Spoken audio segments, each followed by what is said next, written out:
Ayan guys, magluto tayo ng simpleng ulam.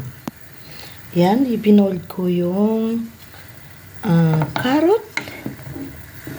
Yan, pinagsama ko na guys to save time and energy, gas.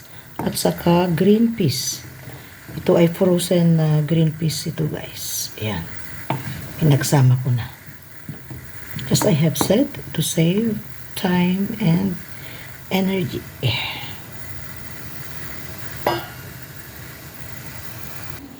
At afterwards, pag ma-boiled na yan, madrain ko yan.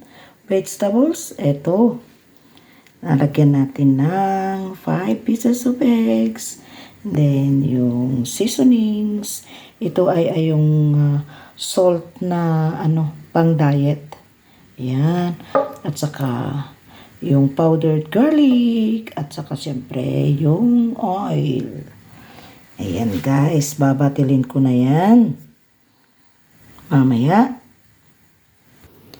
At yan, na-slice ko na guys ng small cubes yung carrot.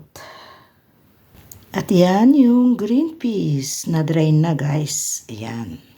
Ewan ko kung ilalagay ko lahat itong green peas dahil medyo marami. Lilima lang yung itlog. Lagyan pa nga natin ng mga, yan, ilalagay ko yung mga seasonings. Ayan, walang talaga hawak ng camera, kaya ayan. Ayan, napainit na natin guys ang palayok. Lagyan na natin ng mantika. Okay, ayan. At ilalagay na natin ang sangkap na gulay, carrots at saka yung green peas. Ayan, lagay na natin ang green peas. Lalagay ko kaya lahat. Medyo lower the fire guys. Okay. Lalagay ko kaya lahat. Lalagay ko na lang lahat. Dadagdagan ko na lang yung eggs. Ayan.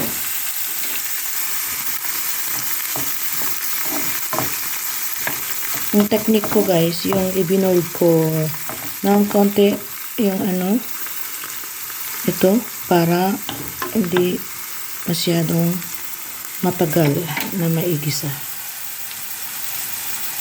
Rin natin ng okay. Haluin natin.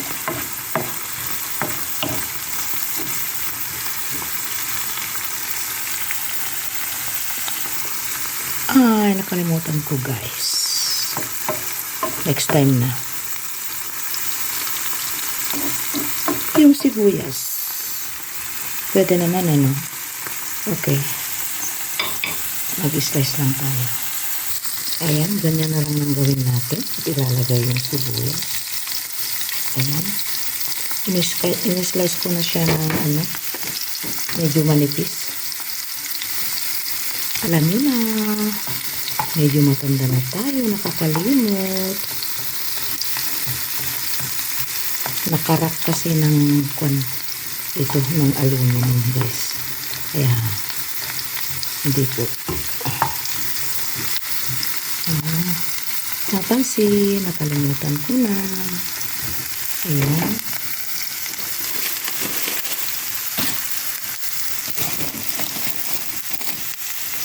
Ayan, nakarak kasi kanina. Ayan. Yung sibuyas. Anyway, hindi naman grabe na pagkakamali. Kahit hindi maluto masyado ng sibuyas, okay naman na. Okay. Halo-halo lang natin. Ayan na guys. At ilalagay natin yung carrots. Okay. lumipot. Ayan.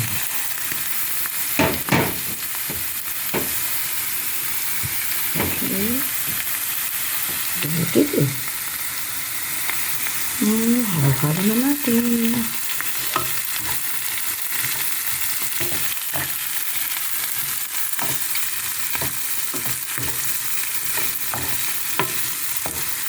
Yan. Simple na luto guys. Pero nutritious. Yan. Ganyan natin ng konti. Tapos habang naluluto ay haluin natin yun. Ayan. Nalagyan ko na lahat ng salt at saka yung powdered na cubes. Yung no cubes ba guys? May powder. Pero vegetable. Out of vegetable. Hindi out of halimbawa yung no cubes na chicken, no cubes na beef. Instead, this is more healthy one, let's say. Yung out of vegetables. Ayan.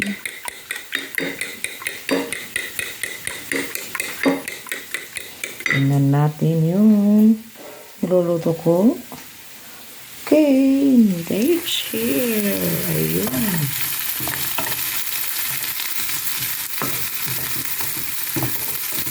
Kaya yung 5 pieces na eggs.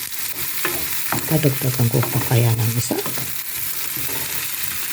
Kaya lang, medyo maliit ang palayok natin guys. Hindi ko ma-upside down ito. Ganito ang buhay OFW. Mga OFW dyan, kaway-kaway lang.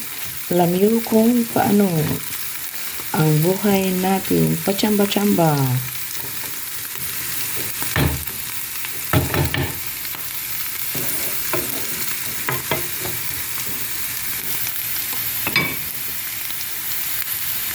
Yan ang gandang tingnan, ano? Very colorful. Ayan, ilalagay na natin, guys. Ang itlog.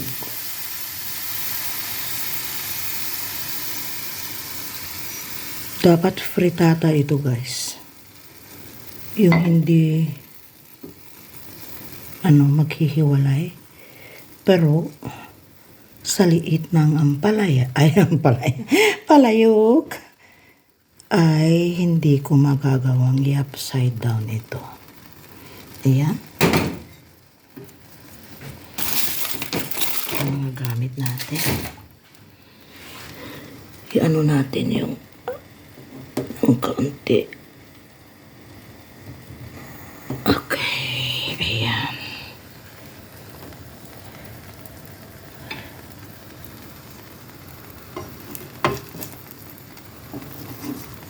Okay. Dapat lower fire. Okay. Yun sa kabila. Ayan.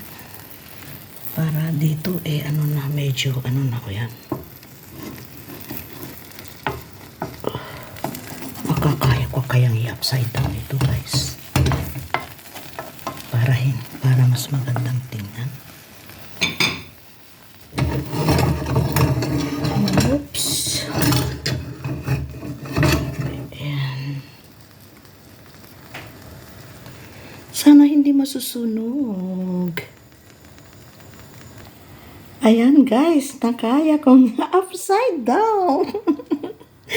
Ayan, sa tulong ng cover ng palayok. Ayan, I made it. Okay. Thank you, Lord. Ayan. Na-upside down ko. Ayan. Nagmukhang pritata na. Thank you, Lord. Okay. Thank you guys for watching. God bless us all. Don't skip out, please.